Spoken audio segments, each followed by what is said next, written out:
2023 کې موږ 55 نفر ته فری ټریننګ ورکړو په مختلفو برخو. 2023 کې موږ یو څو د 10 نفرانو لپاره فری ټریننګ ورکړو مختلفو برخو کې. دې کال موږ 210 نفرانو لپاره فری ټریننګ ورکاو په مختلفو برخو کې، کوم کې ګرافیک ډیزاین، فرنٹ اینڈ ډیولپمنٹ، ډیجیټل مارکیټینګ، اکاونټینګ او یو آی یو ایکس. نه تنها په دې برخو کې ولې چې دا پروګرام ټول 6 میاشتې پروګرام د زبر دا پروګرام تاسو ته تشریح کوم. 6 میاشتې کې ته هر برخه کې چې اوسې الکانو جلګان دواړه لپاره ده. ته دا ټریننګ مخکې وړې 15 میاشتې به د ټریننګ وي یا 4 نیم میاشتې. په آخر کې تا د 2 سکل نور درخودل کیږي. یو انټرپرنورشپ چې څنګه کولای شي یو کاروبار یا ځان لپاره یا کوم بل کمپنۍ لپاره چې کار کوي سٹارټ اپ وسی صفر نه شروع کی او تر عالی درجه پورې رسول کې کومک وکړي او خپل پوه شي چې کوم لارې دي. دویم فریلانسینګ چې دا سکل ته لري څنګه کولای شي د انټرنیټ لارې د نتا آیت ترلاسه کړي.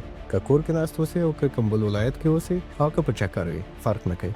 دې سره سره چې دا څونه نفران دي یو بل اپډیټ سره موږ راغلیو چې یو پرسنل ګایډ به وي چې هغه تاسو د پروپوزل جوړول، پریزنټیشن جوړول، سی وی جوړول، انټرویو طریقې چې څه هم وي د ټولو کې تاسو سره کومک کوي. هغه به هم خپل کلاسز لري تاسو او ته هم شخصي ورتللی شي پوښتنه کولی شي چې دغه شی زه څنګه وکړم، تاسو به حتما راهنمایي کوي. لیپټاپس ډېر خلک د ټریننګ نن چوري صرف فکر دا وسی چې لیپټاپ په کیسه څنګه روانه ده. لیپټاپ مونږ دا د فصل لیپټاپ لرو مګر څه چینجز سره اوس مونږ څه پلان یو لښه اصل لیپټاپ سل شاګردان هر څوک ځان ته خوښي لیپټاپ دغه یو ځاخلم خلاص مګر فیس په خپل 6 میاشتو کې دنه پاویلای هغه کم میاشت کې کې 2 میاشتو کې کویږي څوک چې اتاپ جنګلو کې دی او دا قابلیت لري چې د ټریننګ راشي حتما ور سره شریک کړه. د دې ټریننګ داخله مونږ ډیره ساده کړې ده. ضرور نه ده چې ته اوس هر بل خار کې اوسې راشي یولرنا فزیکل سنټر دی بوریتا او ته اپلای وکې. نه دغه لینک ده، د لینک ته لاړ شئ، تا ټول ډیټیل درته ثبت کیږي.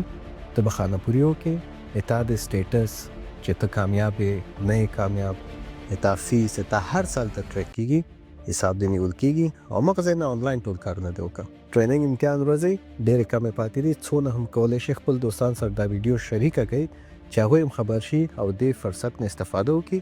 کیدای شي تا په برکته د تا یو ښه دوست، ښه انډیوال، نږدې نفر یو ځای ته ورسیږي.